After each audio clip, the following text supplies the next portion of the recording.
দুপুর বন্ধুরা, ছোট্ট একটা মিনি ব্লগ নিয়ে চলে এসেছি। তরমুজের লস্যি বানাবো। তার জন্য তরমুজগুলো ভালোভাবে একটা পাত্রের মধ্যে নিয়ে নিয়েছি। আর এ দেখো দই চিনি পরিমাণ মতন দিয়ে দেবো,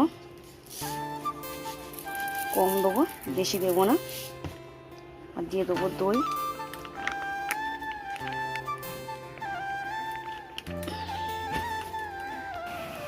দেখো বন্ধুরা তরমুজ আর দই দিয়ে অল্প করে একটু গোলাপ জল দিয়ে দিয়েছিলাম। দিয়ে দেখো তরমুজের লস্যি কমপ্লিট হয়ে গেছে। আমিও ঢেলে নেবো একটা পাত্রের মধ্যে।